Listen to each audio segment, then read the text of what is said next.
noches. Pues hoy vamos a disertar y a compartir un hombre que de alguna manera, y como lo anota el ciclo que vienen trabajando ustedes, un hombre que de alguna manera se puede circunscribir dentro de la marginalidad. Si entendemos que Luis Tejada publica su libro de crónicas en 1924, 6 meses antes de morir, está cumpliendo 90 años, luego habría un silencio con él, sería reeditado en 1977 por Colcultura, tiene el librito allí Hugo, con un excelente prólogo de Juan Gustavo Cobo Borda. Entonces vemos que del 24 al 77 han pasado algunos años, luego es editado totalmente en la década del 90, o sea que ha sido un hombre que de una u otra manera ha sido marginal.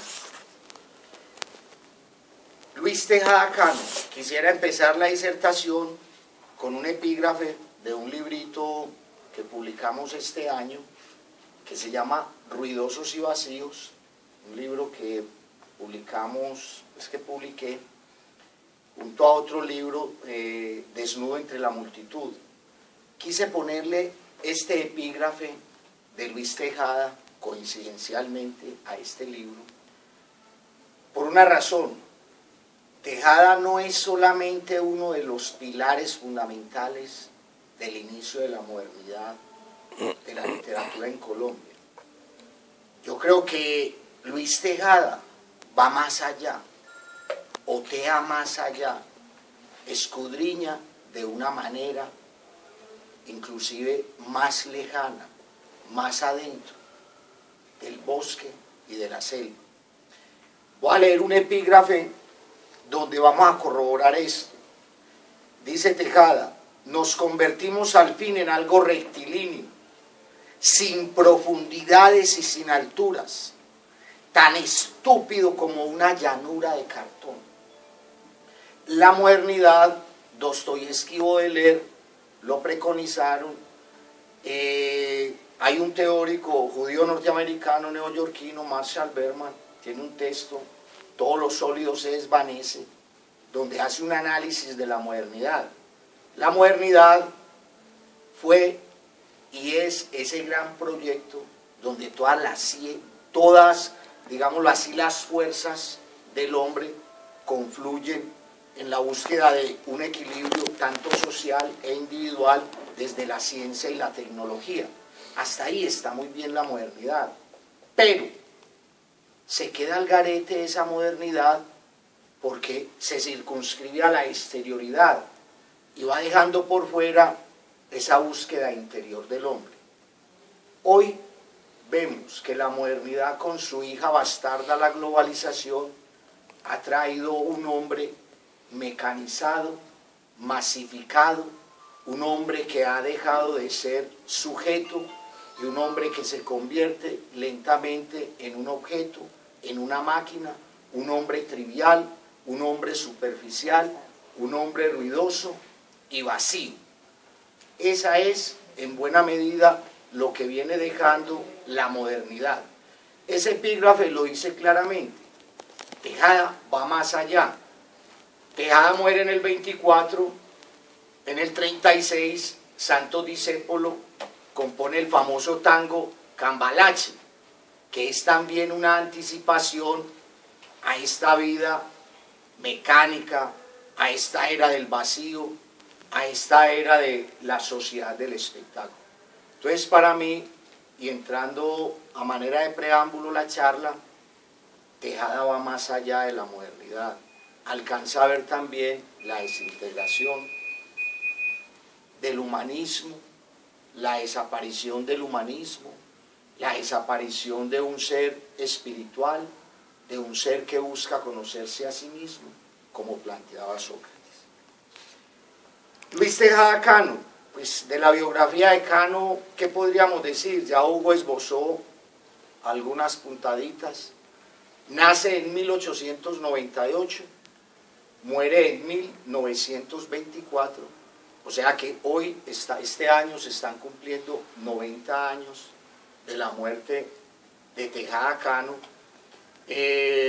Murió tuberculoso, murió sifilítico en Girardot, fue a buscar allí el calor. La tuberculosis pues no solo se llevó a Tejada, Anton Chekhov, Federico Chopin, el mismo Kafka, murieron por este mal, por esta enfermedad. Hacía parte por vía materna de los Cano, fundadores del Espectador acá en Medellín, que luego viajarían, o digámoslo así, llevarían el periódico Fidel Cano, posteriormente ya Luis Cano allí en Bogotá, llevarían a cabo esta empresa periodística. ¿Qué se puede hablar del contexto familiar de Cano? La familia de Cano es fundamental en su desarrollo intelectual, emocional y artístico. Era una familia liberal, de librepensadores, totalmente opuestos a esa otra vertiente de ese radicalismo liberal que hubo y a ese conservadurismo mezquino e hipócrita que creo que aún pervive, vive y reside entre nosotros. Así digamos que somos muy liberales, pero si lo examinamos a fondo, somos una república bastante goda todavía, ¿cierto? Eso en el contexto familiar. Vayamos entonces ya a algo que es fundamental. Ya en Bogotá viaja hacia 1921, viaja con Adel López, caminan desde Armenia hasta Bogotá. Era la época en que Fernando González también hizo viaje a pie, como de conocer la geografía nacional. Va con Adel López, allí en Bogotá formarían el grupo de los nuevos. El grupo de los nuevos. Los nuevos fundan una revista, tuvo 5 números esta revista, la integraron León de Grey, que había fundado Los Pánidas, Ricardo Rendón, el gran caricaturista, que también había hecho parte de Los Pánidas, José Mar, Jorge Salamea y Luis Tejada Cano.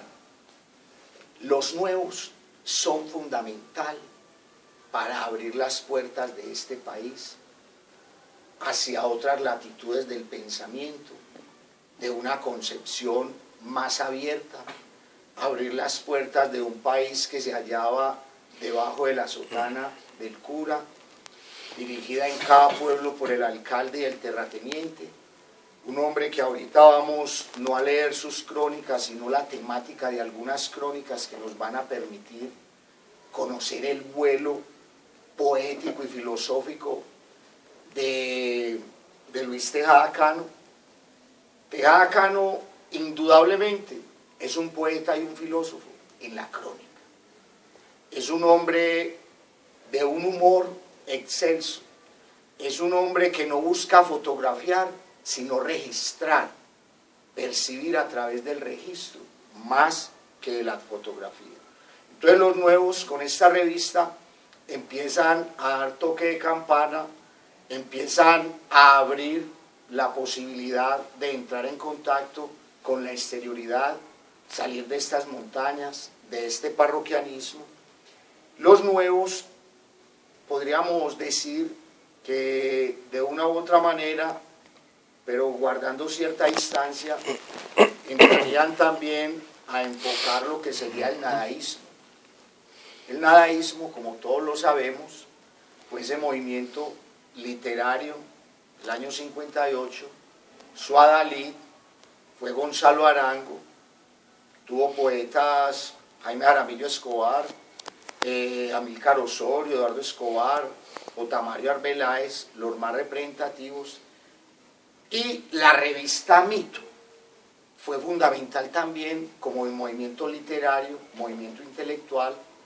Jorge Gaitán, Eduardo Cotelamos, allí se publicó a Álvaro Mutis, García Márquez, que al comienzo escribió, hay unos textos de García Márquez, unos poemas, en Zipaquirá hay algunos textos que aún se le notaba algo muy raizal, muy de acá.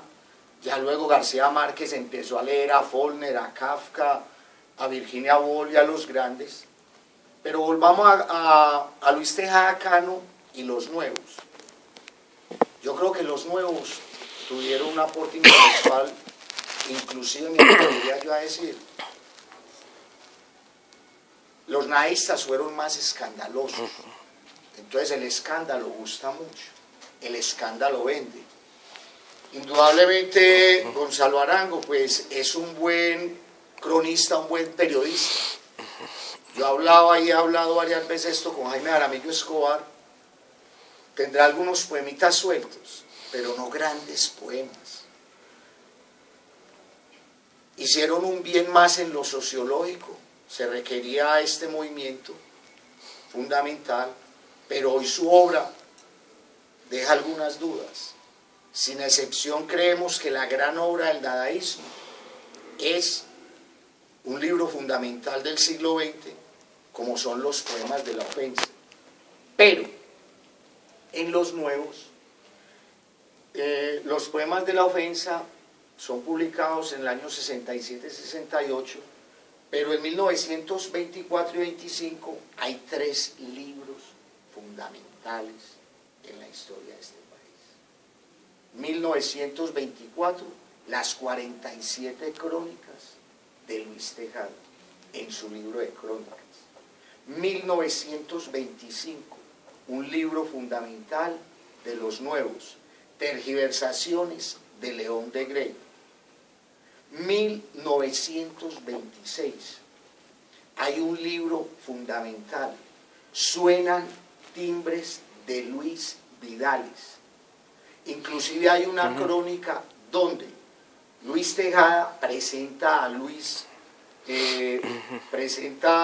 Suenan timbres de Luis Vidales y le da la bienvenida como un nuevo y verdadero poeta, que rompe con esa sintaxis, esa tradición de solo versificadores, donde Luis Tejada Cano da toda una lección donde distingue qué es un versificador de un verdadero poeta, donde da luces claras en torno a una poesía que ya rompe con los ritmos monótonos, con ese sonsonete del parnasianismo, y entramos a una poesía totalmente nueva. Entonces vemos allí que los nuevos produjeron 3 grandes libros. Los nadaístas, solo una gran obra, que son los poemas de Jaime Jaramillo, los poemas de la ofensa, y quizás Vana Estanza de Amílcar Osorio. Entonces allí vemos cómo este país, en un contexto que estaba en una transición de lo rural a lo urbano, recordemos que para la década del 20 empieza la industrialización en este país, la plusvalía que venía del campo, del café, de esos feudos de terratenientes, empiezan a invertir de manera incipiente en las industrias. Para 1920 ya surge la aviación, surgen las grandes industrias textileras, surgen las emisoras de radio, pero a la par viene este pensamiento, viene esta apertura intelectual por unos muchachos. León de Grey, para 1924-25, él había nacido en 1895, tenía 29 años apenas. Luis Vidales era un jovencito y Luis Tejada era pues un precoz que muere a los 24 años. Sin embargo, tuvieron la sapiencia, y más que la sapiencia, porque yo creo que para esto se requiere intuición más que razón. La intuición no requiere de juicios. La intuición va de frente, alada por la imaginación. En lo político, ¿qué podemos decir? Pues fue un hombre de izquierda, fue uno de los fundadores del Partido Comunista. Ya Hugo lo había esbozado hace un momento. Su tía, María Cano, la flor del trabajo, muy amigos ellos también de Jorge Eliezer Gaitán, fueron prácticamente los iniciadores del sindicalismo en Colombia, preocupados por la explotación. En 1928 ocurre la matanza de las bananeras. Gaitán y María Cano ayudan en la consolidación del movimiento sindical. Algo que hay que abonarle a Luis Tejada, y es lo siguiente: fue un gran lector. O sea, estamos aquí frente a alguien que no es simple y llanamente por obra y gracia del Espíritu Santo. Era un hombre sumamente cultivado